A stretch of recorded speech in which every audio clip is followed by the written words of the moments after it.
Welcome to another week, everyone. Welcome to everyone that's new. As with every other week, I'll do a quick 10-minute introduction, just explaining the structure, and then we'll spend most of the next hour on an Ask Me Anything session. And following that, we'll have focus groups where you guys can discuss your biggest business challenges amongst yourselves. All right, so let's get into it. Just give me one sec to share my screen. Okay, so welcome everyone that is new. Just for this. So the first thing that you guys want to do if you're new is you want to read like our onboarding guide that we sent you. And then the first part of that is to watch our how to start a startup YouTube course. It's also like on our blog. So this will probably take you maybe 2 hours to get through at most. And then from there, what we have are our goals for tasks. The most important task when you're starting out building a company is you want to build a product that is 10 times better than anything else that's out there. The reason for this is it will just make everything else easier, like sales, distribution, marketing, everything else would just be extremely hard unless your product is significantly. And how you do this is you study lots of companies in your space, you talk to lots of users, and you talk to a lot of like mentors or industry experts. And we've been talking about this for the last couple of weeks on this, and we have goals and prizes, like $100 prizes for you get $100 for talking to 10 users or $100 for doing industry research. I'd just like to share an example of some of the work that one of our participants has done. So this is for the visa and tourism industry. This is work done by Tanya. So as you can see, it's a Google Doc. She's looked at market size, established players. Then she's looked into several players and analyzed, okay, what are their strengths and weaknesses? What does their onboarding flow look like? How do you apply for a visa? By the way, the context here is when you're going to travel to a new country, you need to apply for a visa. So what services are there available? Tanya was looking to a visa application company to see, hey, can we make this process 10 times better? She looked at reviews of these sites to see, okay, what are the pain points? So then what weren't users happy about? What can we make better? And what's bad about the UX? So here's another example of a different company.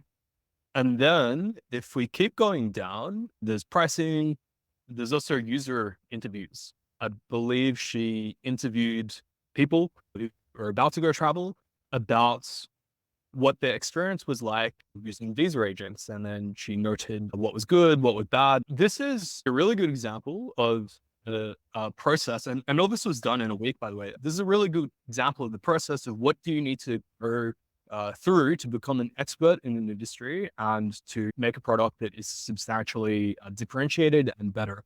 This is all done in a week, by the way. So if you spent like 1 year doing this, you can imagine the level of expertise that you would be able to get up to in any particular industry. We also encourage that you guys to write weekly updates and build in public. So here's some examples of that. So last week, a bunch of you guys have made LinkedIn posts about your progress on Athena, which is really awesome. The reason we want to do this is it will help build your personal brand, and it will get you noticed. It'll help you build an audience as well as have investors and mentors notice you. You don't need to share everything that you do. If there's some things that you're like, hey, I want to keep myself, that's cool too. But we would encourage everyone to share at least something because that's how you build an audience. Some examples of the benefits of this is, for example, I've been doing this for more than 5 years. And once you do build a sizable audience, you can get featured on interviews. For example, this guy, Alex Bergen, he interviewed me.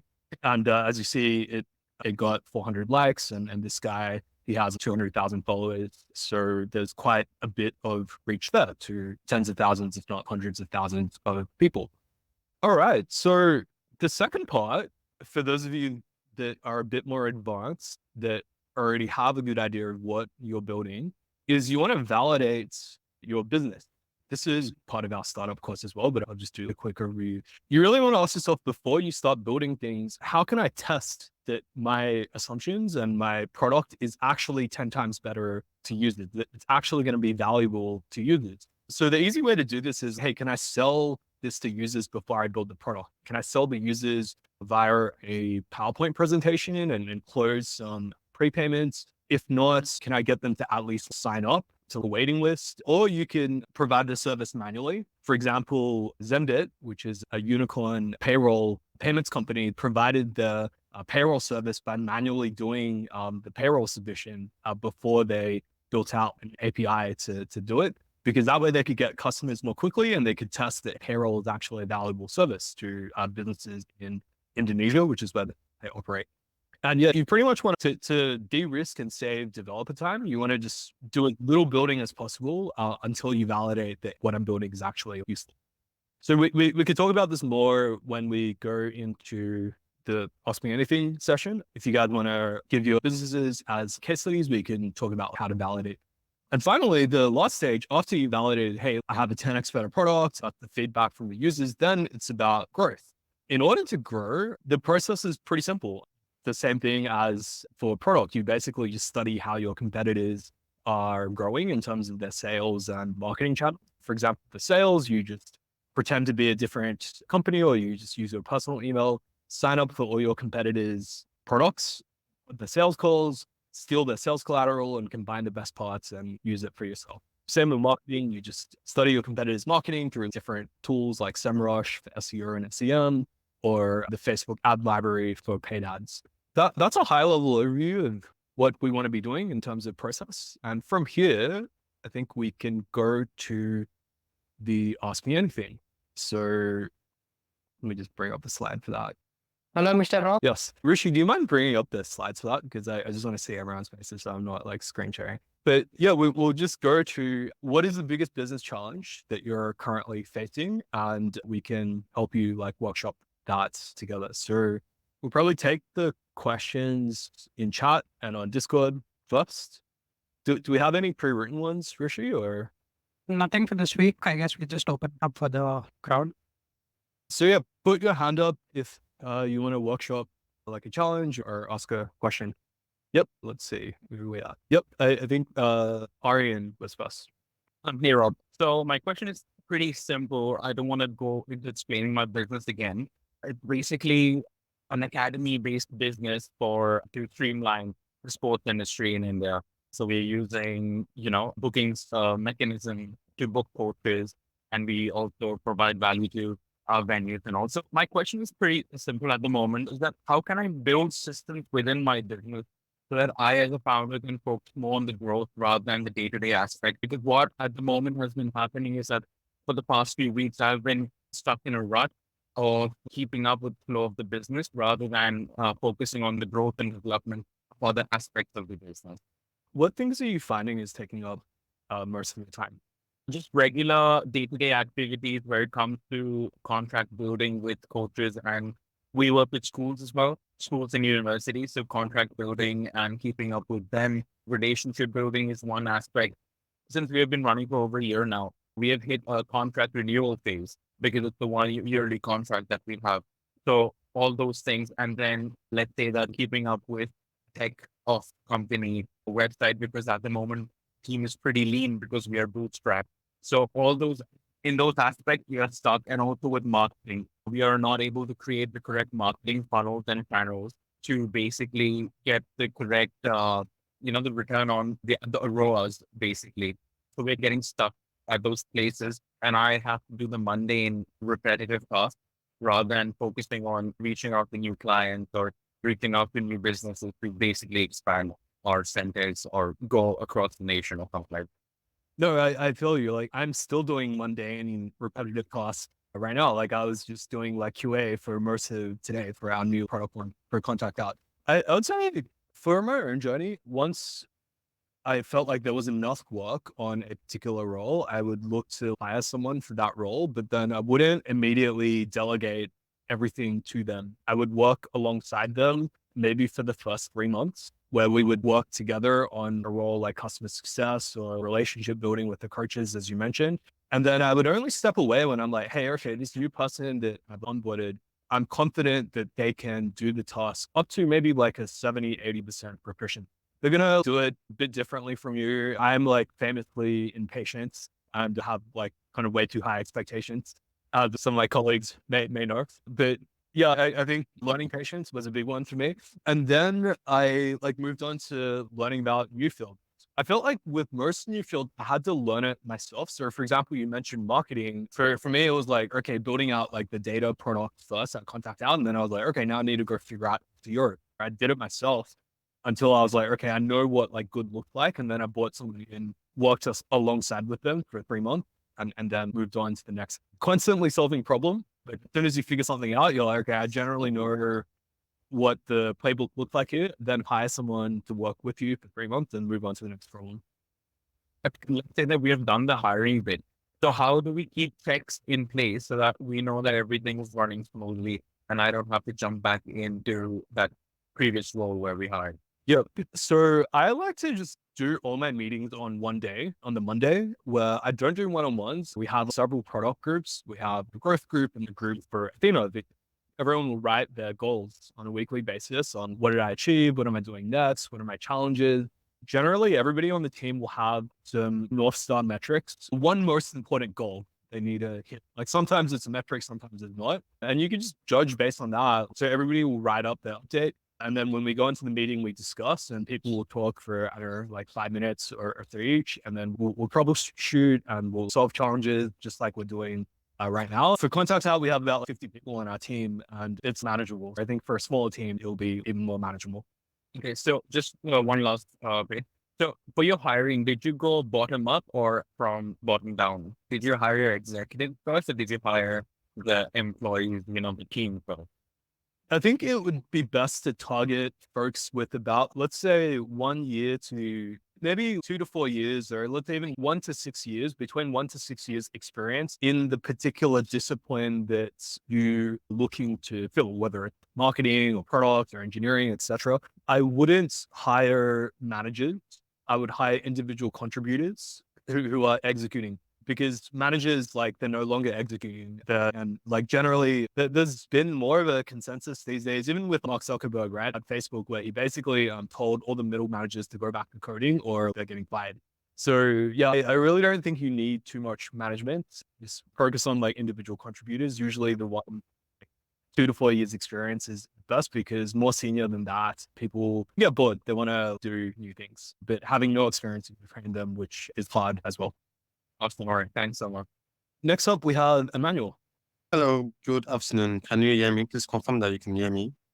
Yes, we can. Great. So great session and great presentation. This is my first time ever on this call. My question is, based on your presentation, you spoke mostly to people starting ideas. Now, how about people that already have an idea, launch, and we are bringing out some traction, some revenue? How do we go about putting those documents together, seeing that we are not just in the idea phase and that we have actually built something, we have launched, and we are getting users? So how do we go about those that document that you shared? Thank you. That's a great question. I've been running Contact Out for about a decade. Our team at Contact Out, to this day, we are still studying competitive. We're still talking to users, and we're still finding mentors, like finding ex-employees, ex-founders in the contact data or prospecting space to give us advice and to learn. I would say even after a decade of doing this, like Contact Out is not 10 times better than our competitor products. We have some unique advantages, as in our phone number data or our personal email data is like stronger than our competitors by, let's say, 50%. But then we have other competitors that have way more features. Their pricing is better. They have a better go-to-market strategy, better work email coverage, which is the main source of data for our space. We are not there yet. If you have a product which is truly 10 times better, you will already be a unicorn. You will already be making $100 million in revenue, and you would have already solved. So I can say confidently that none of us have a 10 times better product. Until we have a 10 times better product, then we continue on the process of building up our expertise in the industry by studying, by reading, and by talking to experts and talking to users.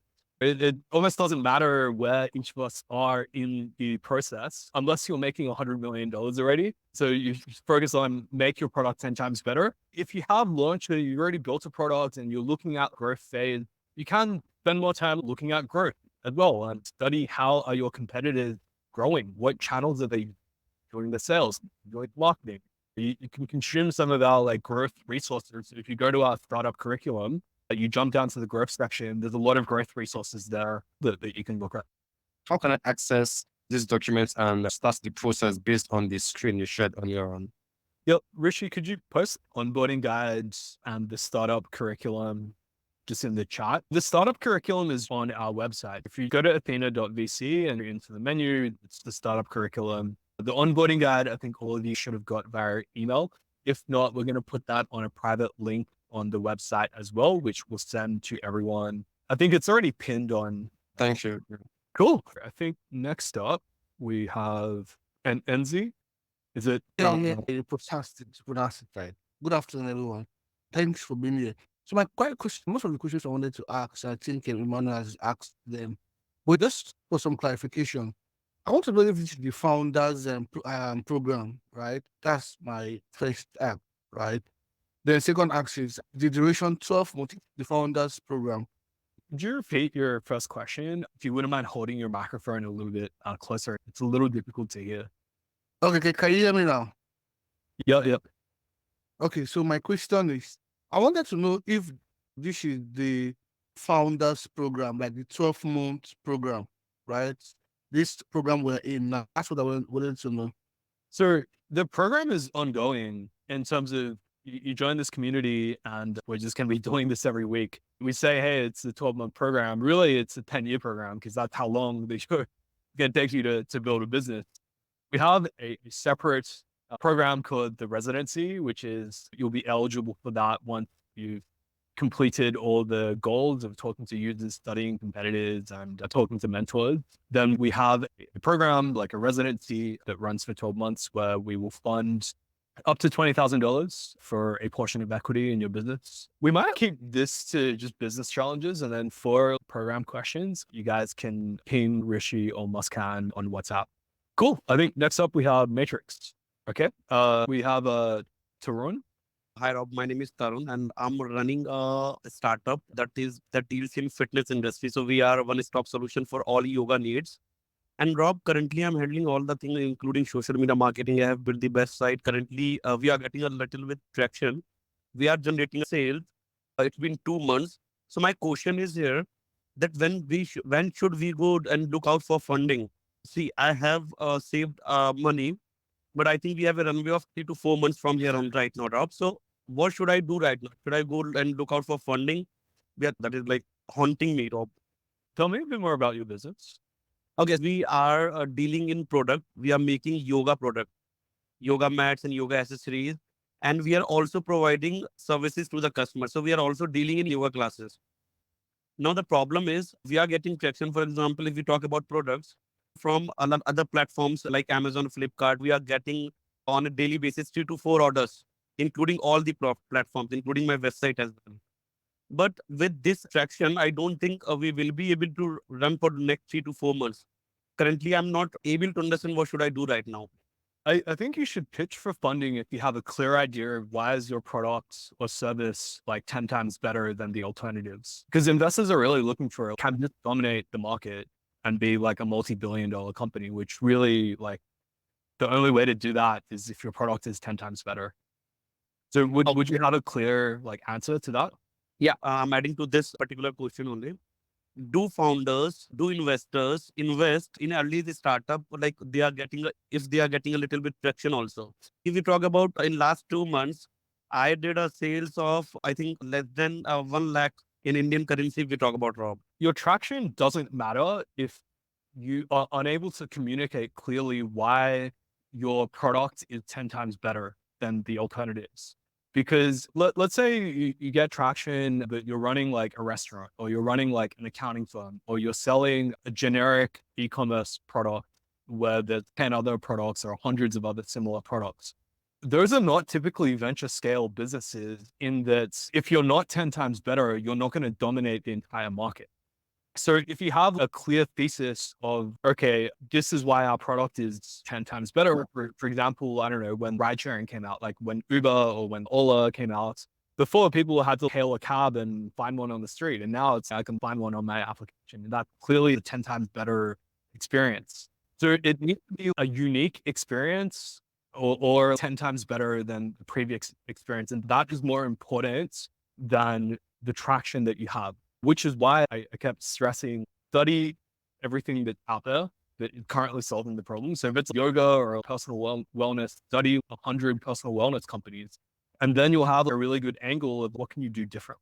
What can you do better? Talk to hundreds of wellness yoga professionals and ask them, what are the biggest problems what are the biggest like unmet needs and biggest like challenges in like the yoga space currently that are not being addressed by like existing products. So the key is to have a clear idea of how you differentiate. Traction is evidence of that differentiation. But if you cannot communicate clearly how you're different, traction doesn't mean anything. The other thing is like the goal isn't to raise funding. The goal is to make revenue so you can have a profitable business and just earn revenues from customers. And again, the easiest way to do that is build a product that's 10 times better by becoming an expert in the industry. It's the same task. To raise funding or to get more revenue, it's just, hey, just build the best. I'd like to ask you, Rob, is there a way you can quantify a product being 10x of an existing solution? There are two sides to this. As a consumer, obviously, I can say when Facebook came out, we had Orkut those days, and Facebook obviously felt 10x better for me as a consumer.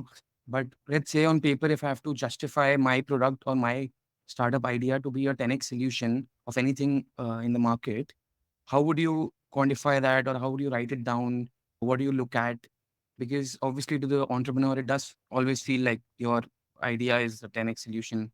And I don't necessarily think it's 10 different additional features. It might just be a couple or more. So do you have any thoughts to that? Yeah. So I've built products in the past in the esports industry and also for a B2B marketplace. But the one I'm asking about is, which I'm working on right now, it's a digital business card solution. So there are already players in the market. You might have come across a few like Blink and Hi Hello. They sell NFC digital business cards, NFC and digital business cards. So there's a lot of NFC tech there and basic just contact sharing and networking things. So that's the industry I'm looking at. I think that there's several levels to this. It's not that like saying something needs to be 10x better is just like a verbal shortcut. It's basically just getting at will consumers choose your product over competitors. The reason why we say, hey, like consumers would only choose your product if it's 10 times better is because if there are already existing brands that people are already like using, people are creatures of habit, right? They already recognize established brands. If you come in as a new brand, unless you're significantly better or significantly different, nobody's going to choose your product. Unless you get really good at sales and marketing, even then it's like incredibly difficult. So if your product is, I don't know, like 10% better. So what I have right now is, let's say I have 2 or 3 ideas, things I can do differently. And I have another thing that I can do at a much cheaper rate than the competitors. So is that enough for me to go through with this? Or do I need to think more? Sometimes 10x better is like 10x cheaper. Because if you look at a platform, let's say take like Deal, for example, that they offer like remote hiring, like employer record services. They just made hiring an employee in a different country 5 times cheaper than what it used to be. And that is like significantly better. So you can compete on price. But for your specific one, I may not be understanding it correctly, but so you said it's a digital... Digital business card. Yeah. As in I design a business card and I print it, or is it more like a LinkedIn? It's like a LinkedIn profile, but with all your socials. And it's basically like you meet someone, you show them a QR code, they scan it, and they come onto your thing where they can find your contact details. Okay. I think it also goes to like, how painful is this problem? Is it like a problem that people will pay you? Because there are problems in the world where people will pay you like 6 figures or $1 million for. And then there are also problems that are like nice to have. So it's like vitamin versus painkiller. Let's say for like a digital business card, hey, that there are already like really good solutions in this space. In the just give somebody my LinkedIn profile, or I guess people don't even give out like cards. They just, hey, I'll add you on a social network. Right. If we want to go one level higher, because I think you are addressing a very important problem space, which is how can we make people feel more connected or have a better sense of community connection. But I would say that perhaps like just the meeting people and staying connected on social media or through business cards or exchanging contact details perhaps just the surface level of that. In terms of going deeper on that problem of people feeling connected, I would say perhaps in modern society, we do not have the same shared sense of connection as when we're living in smaller villages. How do you solve that problem, which might look like a completely different business? Okay, what you're saying is I have to go deeper into the problem side of the thing. Yeah, I'm saying it's not a And that's where I can painful find my 10x differentiator. it's not a painful enough problem. Find a very painful problem that does not have a good solution currently. So I don't Okay. know this space as well. I'll definitely hit you up on that. Maybe a way to solve connection would be, I don't know, maybe we can do housing differently. Maybe we can have everyone living in an apartment gather like every week to have a communal kitchen or something. Or maybe you have like your bedrooms as your own space, but then you have a communal living room or a communal like kitchen that people gather around. Maybe the solution is, hey, let's get like lots of like-minded people together every week to build stuff and to help each other out on topics that they are passionate about, like what we're doing at Athena, right? This is like part of connection here. And it's like people helping each other out on problems. But you could do that for any industry. You could do this for design, architecture, anything. So I think it's like, one, it's picking problems that's truly like meaningful, and that have not been solved. That goes back, so even before 10x better solution, you want to pick like a very painful problem that is like worth solving. You want to probably think twice about, do I want to build another SaaS startup? Or you could be solving really big problems in the world. I don't know, solve like nuclear fusion, create like unlimited energy for the world. So nobody needs to work and we can colonize the stars because we have unlimited energy, or figure out how we can hack our biology so we can live forever, so we can be disease free. All this is on the verge of being possible. Like we're understanding our DNA, we can edit our DNA. That was what the COVID vaccine was for. So yeah, we're like within the conceivably next 20 years, we could solve like all disease. That is like a real problem that people will pay you like millions of dollars for. As opposed to you solve like shallow problem that, okay, it's going to be a challenge for people to pay you even $1. Yes. Are you hearing me? Yep. Go ahead. Hello, sir. Now I'm in idea stage. So I identified a problem in my city, and the whole India has that problem. That the two problems are first problem is going to a grocery shop and waiting there for half an hour to 1 hour and taking the grocery back to the home. So it is very inconvenient. The home by procuring it, they can order from my app. We are tech based, and also I want to bring. Yes. Go ahead. Also, I want to bring milk every day to my home before 8 o'clock, or else my mother will scold me. We can deliver milk in one go before 7:30, and the second problem is grocery. We can deliver grocery whenever they want. And how can I help? So, my biggest problem is it is not viable if we do not take it directly from, we do not procure it directly from the company. So it is a problem. So because we do not get the extra margin, if we take it from the distributor, we will not get that extra margin. So what should I do? That's my problem. I would say same with the process that we mentioned before. Is there's hundreds of grocery delivery companies in all countries around the world and in India also. So you would need to figure out, why would you be 10 times better than every other grocery delivery company?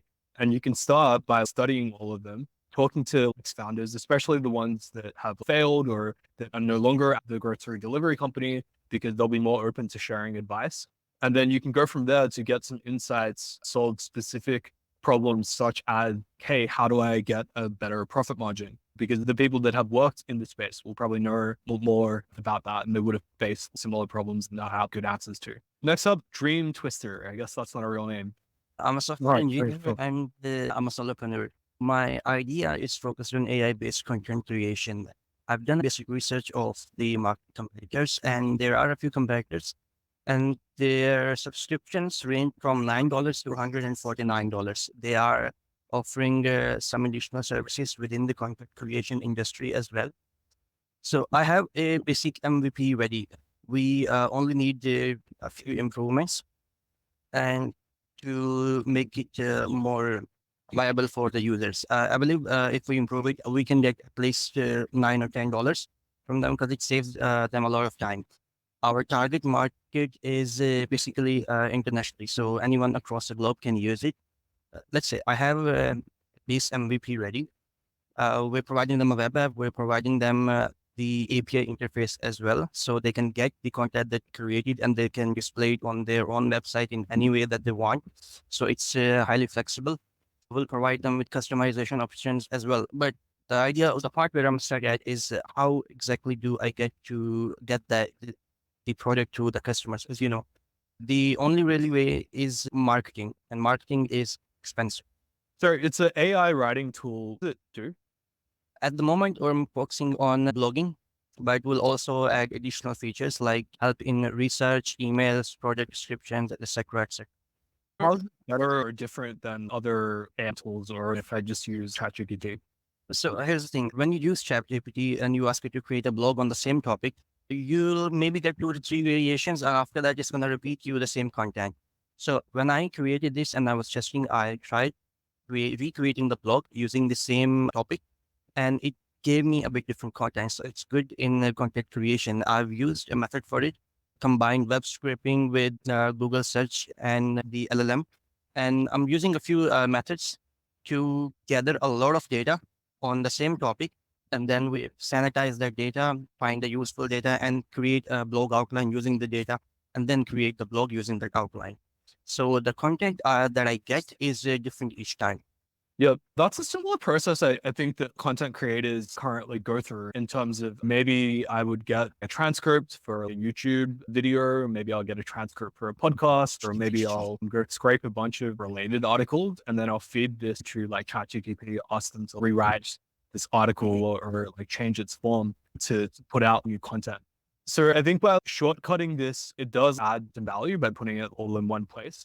But you want to ask yourself, okay, is this 10 times better than what existing users are doing? I would say in terms of products that are low price points or maybe marginally better experience, that's where like the sales and marketing 100 times better, which make the difficult. So I would say, can you find a customer segment has a strong pain and will pay a higher price point? For example, people that need to write a lot or that will pay a lot for content, whether it's companies that need to write a blog, spend quite a lot of money on it, or professional writers like news sites, etc., that need to pump out content.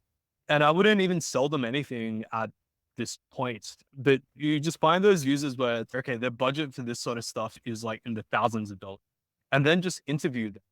Out to them and be like, hey, you're an expert in the writing space. I built this new tool. I greatly appreciate the feedback. Get into a couple hundred conversations with folks like this, run the tool by them, and then get their feedback and then iterate on your tool, take their feedback, make your tool even better. And once it's good to the point where these folks are like, oh, wow, this is actually like really good, then like the price point they'll pay would be a couple $1,000. And then you could start there.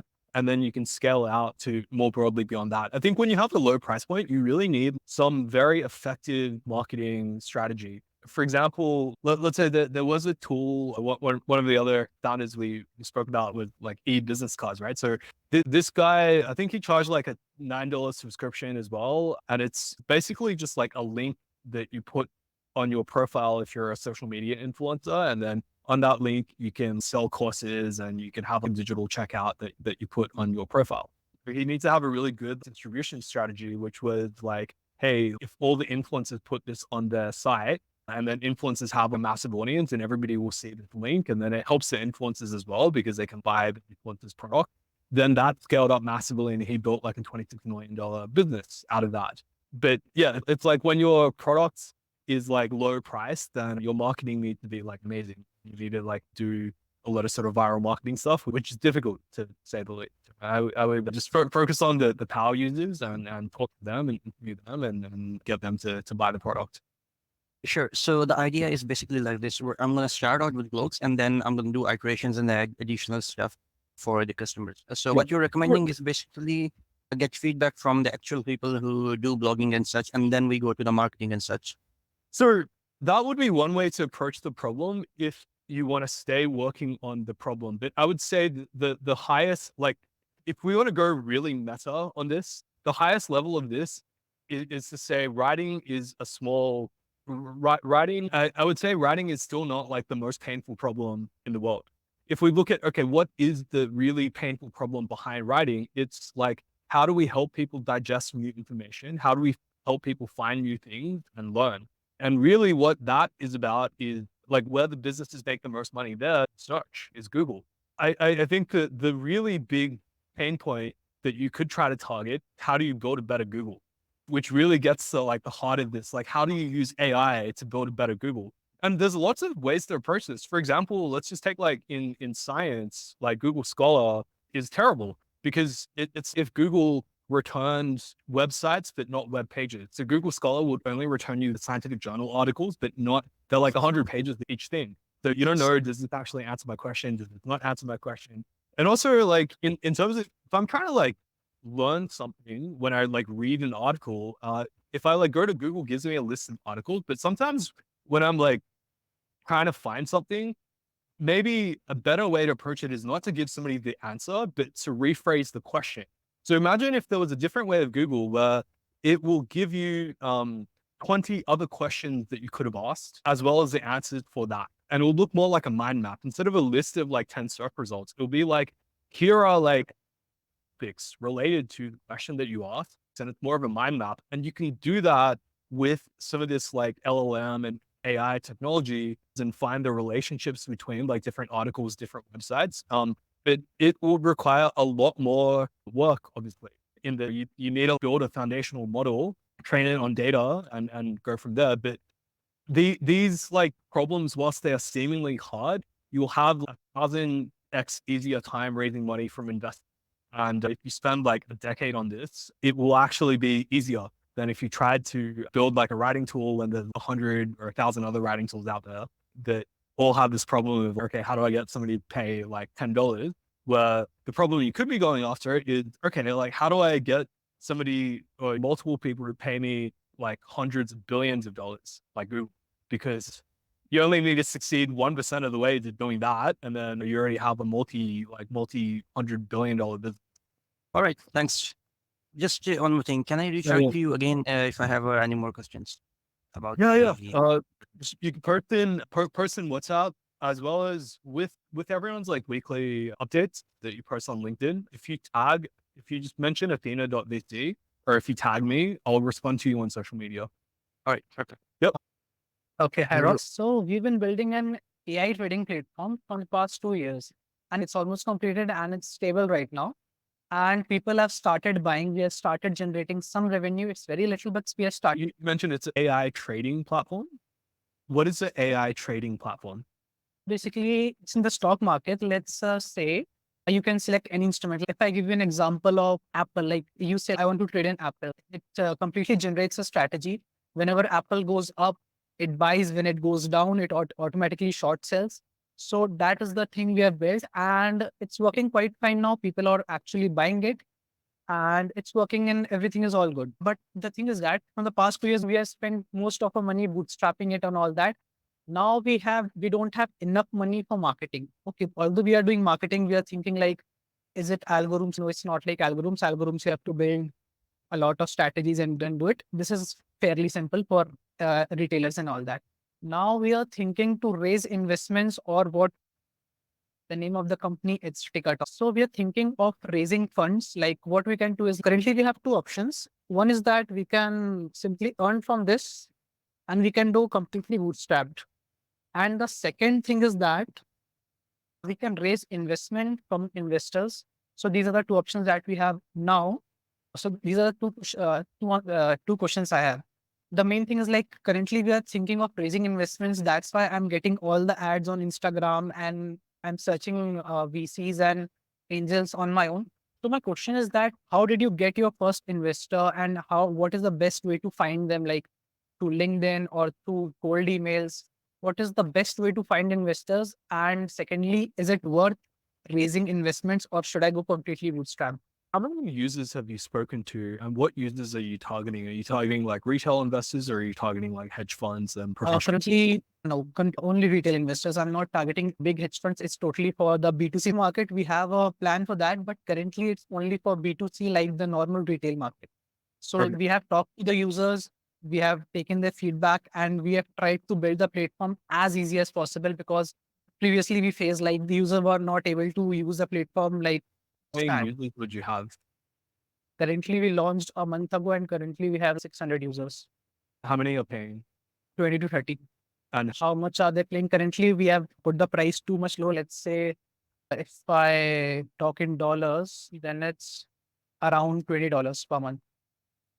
I think you're at a point where perhaps raising investment may make sense. I think a good way to go about it is you can approach founders in the space first and get their feedback on your product and your perspective of why you think your product is 10 times better. Especially if you can find non-competitive founders, maybe they exited a stock trading company or an algorithmic trading company or some fintech company, or they're doing it in a different geography. And then you get that perspective on, hey, is what I'm doing unique enough? Or how would they improve it? What advice would they have? Once you build the relationship with those founders, then you ask those founders to introduce the investors that have invested in them. So you find every fintech founder that has raised like seed, Series A, etc. Because if you go directly to investors, whilst you can do this, like lots of lists for this, you can find a list on our resources for 700 investors in Southeast Asia. If you reach out to these investors directly, you will not come across very strong, much stronger to go through a referral. And the reason for this is simple. Like the best companies are the companies that do not need investment and the investors need to find themselves, and generally it gets referred to them via the network. So you want to go through the network as opposed to reach out cold. Got it. Got it. And is it worth raising? You definitely have got investors backing you in a lot of products you have built. So my question is it worth having an investor, or should we go completely bootstrap? If you can bootstrapping is much better. Like we barely raised anything. For Contact Out, we raised $33,000 and you're pretty much completely bootstrapped. We sold about 7%. Yeah, I think it's at consumer price point, that's where it's hard, because if people are paying you like $20, that is reflective of the value that it generates. So if the value that you're generating is like $20, then you need to have some phenomenal marketing strategy and study the sort of viral marketing ways, whether it's like content or some other means to grow. And again, like as with some of the other founders on the call, if you can get that value to like $1,000 and go higher up in the chain to maybe they're not like hedge funds, but maybe they're just solo day traders where, let's say, these folks are earning a few $100,000 on doing day trading, and you can help them, let's say, increase their income by 10%. Then you can charge a few $1,000s, and that'll be much easier because then you can hire salespeople and it'll be worth it for you to reach out individually as you do these like user calls to just sell them individually. It's a few $1,000s each, and that's like good money. So if you can just get one level above, which if you're creating value already, it's not that much of a step to be like, okay, like I can help day traders make 20% more. And then that generates, I don't know, like $20,000 of value for the day trader, and myself, it costs $2,000. Then you're in a good position because then you can just talk to 100 users and each of them closes out $2,000. Then you just hire a sales team, scale from there. Yeah, we're doing that. We're moving to the B2B market, but I got my answer. Like we should go to the founders first and then ask the referral for the investors. That would be. We're out to like Noah Kagan as well about how he like growth hacked like mint.com, and he used like a lot of like content marketing as well. You can look at how like NerdWallet, and there's lots of like stuff on how to like growth hack fintech. A lot of people write it. A lot of it is content marketing that you can just study because it's content that you can just see what they wrote. The best is just offer more value. Hence why I keep going on about like 10 times better product. You offer more value, you can charge more money, and then you don't have this problem of, because so many people's problem is, okay, how do I do sales? How do I do marketing? And nobody wants to buy if you're creating like $100,000 of value, then you can very easily hire a sales team to go sell that. And then you won't have this problem. So when most people think, hey, I need to get more traction and sales and marketing from my $10, $20 product, the problem isn't sales. The problem is your product isn't like as good as it could be. So that leads to the end of the AMA. Moving on, I'll hand over to Rishi and we'll head over to focus groups where we'll be doing the same thing, talking about our biggest challenges. You guys will be sharing your experiences with each other And just the word of just some guidelines. Try to give your opinion softly, because just disclaimer, like 90% of whatever I said is probably wrong, which is same thing for most people. Give your opinion softly. And instead of shutting down people's ideas, try to build on it. Instead of thinking about, okay, this won't work because of this and this, think about, okay, how could this work? Paul Graham has a good quote. Paul Graham, obviously, like best startup investor in the world, founder of Y Combinator. He asked, what's Altair Basic? Is this the Microsoft of? When Microsoft started, it was writing a programming language for a hobbyist computer called the Altair. It was just some hobbyist basic program. And nobody could have foreseen, even Bill Gates himself, couldn't have foreseen that it will grow into the Microsoft that it is today. Bill Gates actually went back to university after he started Microsoft. So the question that Paul Graham asked as he is investing in companies is, what Microsoft is the Altair base of this? So yeah, try to like offer ideas on how would something work, not like how would it not. Yeah, with that, I'll hand over to Rishi. One more thing, Rob. Are you open for one more question? It's regarding a fund I raised recently. We're not, Sarah. We're going to head over to focus groups. Rick, you put your question on Discord or WhatsApp and we'll take it there. Oh, sure. Thank you. That'll be great. For the rest of the people who are still on call, we'll go into breakout rooms now. I'll try to put 8 to 10 people per breakout room.